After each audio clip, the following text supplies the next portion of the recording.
Isto é o Topless, amigos, e neste vídeo nós vamos analisar a situação de hoje no conflito entre a Rússia e a Ucrânia, dia 30 de janeiro de 2026. E durante o dia de hoje recebemos uma notícia muito importante da linha da frente de combate e que pode mudar o rumo desta guerra e, o mais importante de tudo, as negociações entre a Rússia e a Ucrânia. Mas até lá quero só discutir convosco outro assunto que está relacionado ao plano político, que é um jogo que se está a desenvolver entre a Rússia, a Ucrânia e os Estados Unidos da América. E o seu nome é o Acordo de Cessar-Fogo no setor energético. E vamos começar a análise deste jogo pelo lado da Rússia, por Vladimir Putin, e na verdade todos nós sabemos, como eu referi no dia de ontem, as temperaturas aqui na Ucrânia e principalmente na cidade de Kiev vão descer abaixo dos 20 graus negativos já a partir da próxima semana. Por exemplo, temos aqui esta imagem que ilustra essa situação e já a partir do dia 2 de fevereiro, por exemplo, a temperatura vai abaixo dos 20 graus negativos e esta temperatura vai se manter negativa até ao fim da próxima semana. Além disso, Zelensky referiu que a Rússia estava a preparar um novo ataque massivo contra todo o território ucraniano com centenas de drones e mísseis e referiu que essa informação foi passada pelos serviços de inteligência ucranianos. Mas, juntando a isso tudo, temos a informação que no dia 1 de fevereiro, já no próximo domingo, vão decorrer umas reuniões, umas negociações entre a Rússia e a Ucrânia em Abu Dhabi. Juntando esta informação toda, podemos prever que a Rússia de facto estava a preparar um ataque massivo contra o setor energético ucraniano após as negociações, após o dia 1 de fevereiro. E na verdade, este ataque seria realizado se a Ucrânia não aceitasse os termos que a Rússia colocasse em cima da mesa. Portanto, do lado russo temos aqui esta análise feita e é bastante simples. Se a Ucrânia recusar as condições dos russos, então os russos vão efetuar um ataque massivo contra todo o território ucraniano, principalmente atacar o setor energético, numa altura que é pior para a população ucraniana quando as temperaturas estão mesmo muito abaixo dos 0 graus. E é aí, nessa altura, que entra em jogo Donald Trump, que referiu que ele pediu pessoalmente a Vladimir Putin que ele parasse de efetuar ataques contra o setor energético ucraniano. E na verdade isto também foi confirmado por Volodymyr Zelensky, que até agradeceu pessoalmente a Donald Trump por isso. Mas do lado de Trump tudo é bastante evidente, ele quer mostrar ao público em geral que tem o controlo sobre a situação, que consegue controlar esta guerra entre a Ucrânia e a Rússia e caso ele queira, ele pode pedir favores a Vladimir Putin que ele vai sempre aceitar porque ele possui o respeito dele. Mas é precisamente neste momento que tivemos a entrada dos Estados Unidos da América e do Donald Trump em pessoa neste jogo político. Mas o mais importante de tudo, das declarações de Donald Trump, é que ele não referiu por quanto tempo iria durar um acordo de cessar-fogo. Não disse se iria durar uma semana, 2 semanas ou até um mês. Mas aí entra Volodymyr Zelensky com a Ucrânia neste jogo, referindo que este acordo de cessar-fogo na realidade existe e com o principal objetivo que é estragar mais uma vez a imagem de Vladimir Putin perante todo o mundo. Porque vamos imaginar a situação em que a Rússia não cumpre o acordo de cessar-fogo e ataca o setor energético ucraniano, então Zelensky vai obter uma nova vitória na mídia e vai referir que Putin promete muitas coisas, mas não cumpre com nada. Portanto, esse é o principal objetivo de Zelensky neste jogo político. Ao mesmo tempo, a Rússia confirmou que de facto Trump ligou ou escreveu uma mensagem a Vladimir Putin e pediu-lhe pessoalmente para que ele parasse os ataques contra o setor energético ucraniano. Isto foi confirmado por Dmitry Peskov. Só que neste caso, a Rússia já referiu uma data limite para este acordo de cessar-fogo, que é o dia 1 de fevereiro, quando vão existir de facto as negociações entre a Rússia e a Ucrânia. E aqui entra a Ucrânia, mais uma vez neste jogo, e Zelensky refere, em algumas declarações que ele faz, que afinal a reunião entre os dois países poderá ser adiada para além do dia 1 de fevereiro, devido à situação que está a acontecer em torno do Irão. E portanto o Zelensky conseguiu arranjar uma forma de se proteger dos ataques russos, porque vamos supor que ele consegue adiar esta reunião cerca de uma semana, e depois dessa semana obviamente as temperaturas na Ucrânia vão subir acima de zero e obviamente os ataques russos contra o setor energético já não terão tanta força e não causarão assim tantos estragos como têm causado até agora. E é basicamente este o jogo político que nós temos, que é bastante interessante e vai ser interessante também observar o seu desenvolvimento e quem será o seu vencedor. Veremos nos próximos dias, acompanhando também de perto a situação em relação às negociações. Outras questões importantes que Zelensky referiu foi que ele não está pronto para ir à Rússia encontrar-se com Vladimir Putin pessoalmente, mas ao mesmo tempo convidou Vladimir Putin para ir a Kiev e discutir um possível acordo de paz nesta guerra. Além disso, Zelensky referiu que a Ucrânia não vai ceder nem o território de Donbass à Rússia, nem a central nuclear de Zaporizhia sem luta. E na verdade isto tudo tem um significado que eu vou também discutir convosco no fim deste vídeo. Mas agora vamos passar à situação que nós temos na guerra, no plano militar. A Rússia durante os últimos dias tem focado bastante os seus ataques ao setor ferroviário ucraniano. Por exemplo, da cidade de Dnipro, que é uma cidade onde passam algumas linhas ferroviárias que estão distinguidas a uma cor realçada. Aqui no mapa tivemos mais um ataque russo com alguns drones. E estes ataques foram gravados por alguma população ucraniana, e este é um drone do tipo Geran a sobrevoar aqueles territórios. Também tivemos algumas explosões registadas em torno da cidade de Vassilivka. Tivemos também daqui um vídeo que mostra a explosão causada pelos ataques da Rússia e, além disso, a Rússia começou a enviar cada vez mais drones à estrada que os ucranianos possuem aqui e que vai em direção à cidade de Pokrovsk. Tivemos vários ataques com drones do tipo FPV efetuados pela unidade Rubicon, como nós podemos ver neste vídeo, onde não só o equipamento de comunicação foi atingido, mas também os veículos que os ucranianos utilizam para suprir as suas forças ao longo da linha da frente de combate.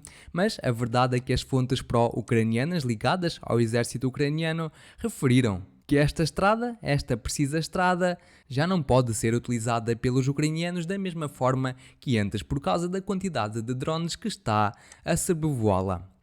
Mas agora vamos passar à situação que nós temos ao longo da linha da frente de combate e a principal notícia está-nos a vir da região de Zaporizhia, da vila de Ternovata. Mas antes de irmos lá, vamos só à região de Stepnohirsk, porque aqui registamos mais avanços por parte das Forças Armadas da Rússia.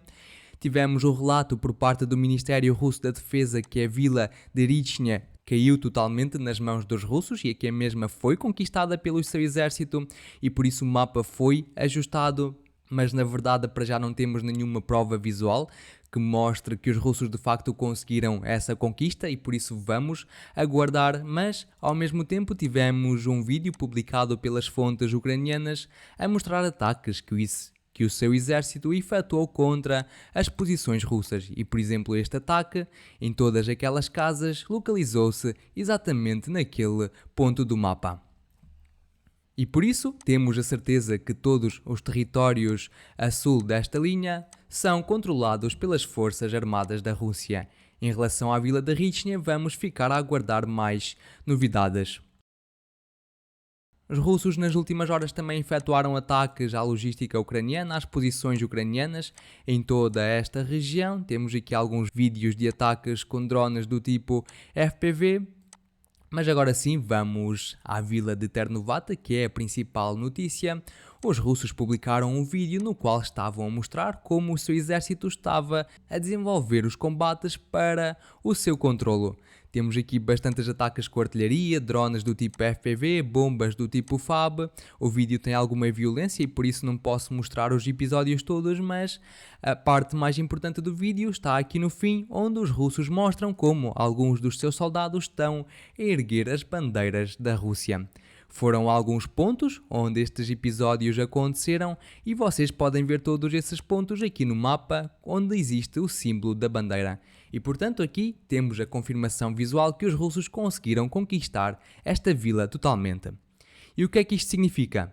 Isto significa o seguinte: na verdade, nesta região de Zaporizhia, até à própria cidade de Zaporizhia, os ucranianos possuem duas linhas defensivas. A primeira passa e contorna a cidade de Orikhiv pelo sul, continua depois em direção à cidade de Guliáy-Polha, contornando-a também pelo sul, e depois prossegue mais a fundo, já dentro do território controlado pelas forças armadas da Rússia. A segunda e última linha ucraniana nesta região passa por estes territórios, contorna a vila de Komushevavka pelo sul, contorna também a cidade de Orikhiv pelo norte e depois prossegue pela margem do rio de Gaichu até mais ou menos esta região em torno de Andriivka. E o que acontece é que os russos já conseguiram quebrar as defesas ucranianas nestas duas linhas defensivas. E agora os russos vão conseguir acumular mais forças em toda esta região, vão poder utilizar as linhas defensivas ucranianas para se protegerem dos próprios ataques ucranianos, vão conseguir melhorar a sua logística em toda esta estrada que vem desde aqui do norte, passa pela vila de Dobropilha e que prossegue em direção à cidade de Guliáy-Polha, e isto vai abrir o caminho para os russos avançarem mais a fundo no território ucraniano em direção a todas estas vilas. E na verdade, os ucranianos não possuem defesas boas em toda esta região. Não existe aqui nenhuma cidade grande, não existem até vilas grandes que possam ser fortificadas pelos ucranianos para fins de defesa. E por isso, caso os russos queiram, eles podem avançar mais a fundo dentro do território ucraniano se eles quiserem. E na verdade, agora os russos encontram-se a uma distância de cerca de 60 km da própria cidade de Zaporizhia.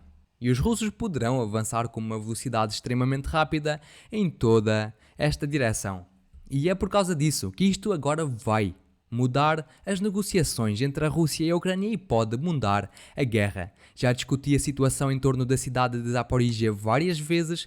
Aqui os ucranianos não estão em vantagem na sua defesa. Na verdade, os russos, para conseguirem conquistar a cidade de Zaporizhia, não precisam de entrar com forças dentro desta cidade, basta-lhes controlarem todos os territórios que se situam a leste desta linha vermelha, porque aí eles vão conseguir destruir as pontes que ligam esta cidade de Zaporizhia aos terrenos a oeste e, obviamente, os ucranianos ficarão sem hipótese de suprir as suas forças dentro desta cidade. E a cidade vai cair com uma facilidade extremamente grande nas mãos dos russos. E atenção que isto não é propaganda a favor dos russos, porque o mesmo aconteceu na cidade de Kherson ainda em 2022. Esta cidade é muito parecida à cidade de Zaporizhia.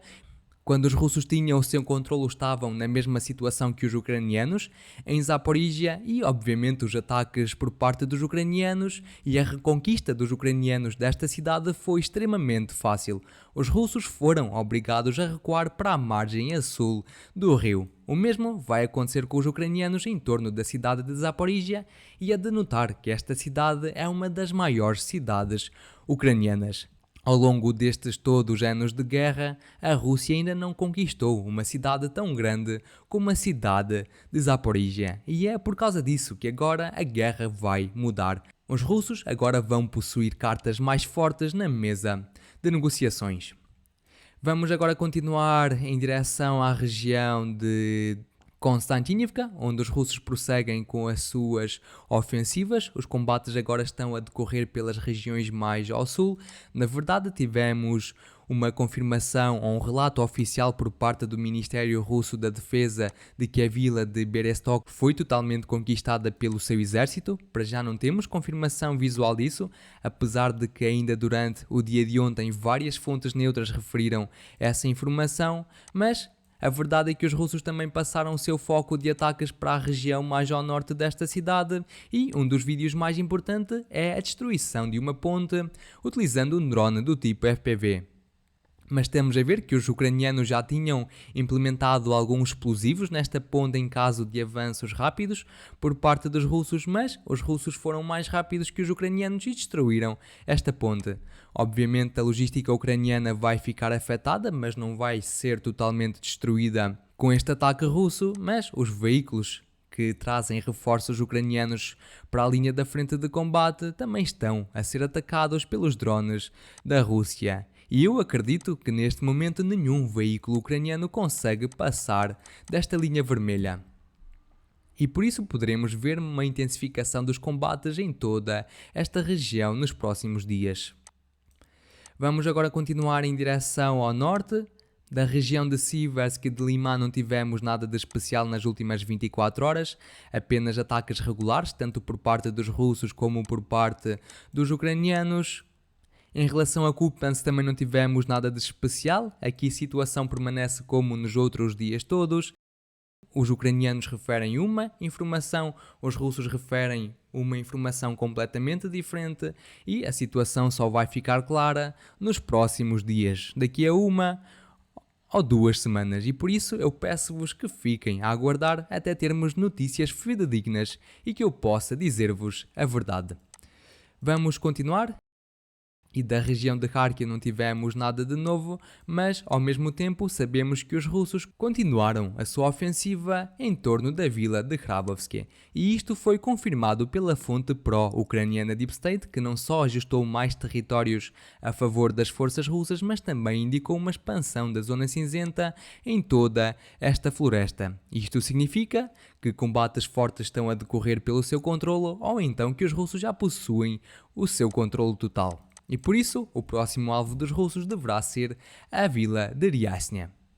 E, obviamente, estamos aqui a ver a formação de um semicerco às forças armadas ucranianas.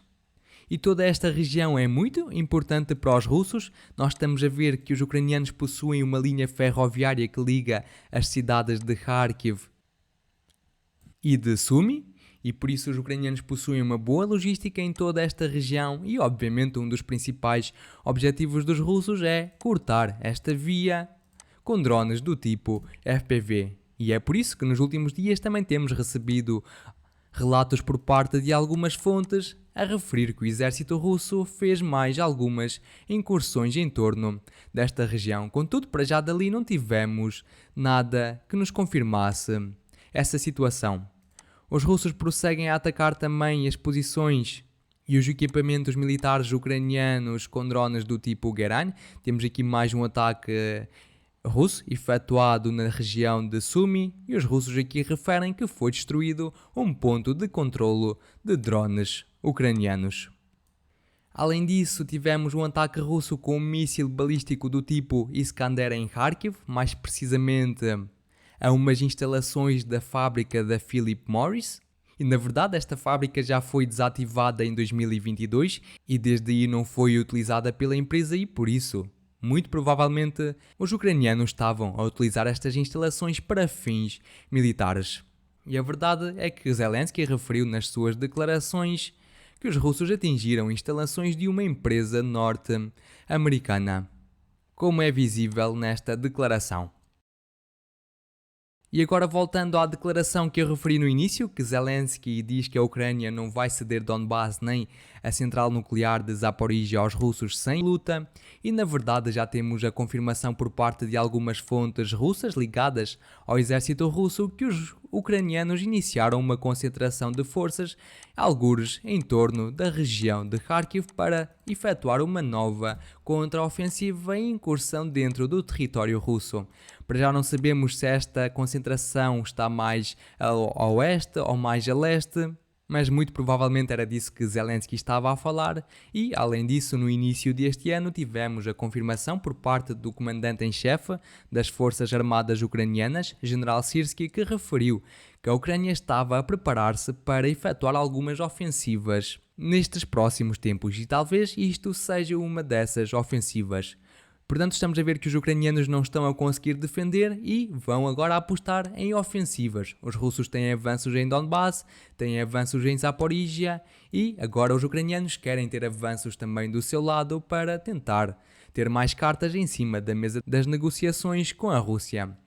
Mas para hoje são estas as principais atualizações que eu vos trago. Se gostaram do vídeo, por favor, deixem o vosso gosto, subscrevam o canal e partilhem o vídeo. E eu relembro que condeno qualquer tipo de violência no mundo. Até amanhã. Tchau, tchau.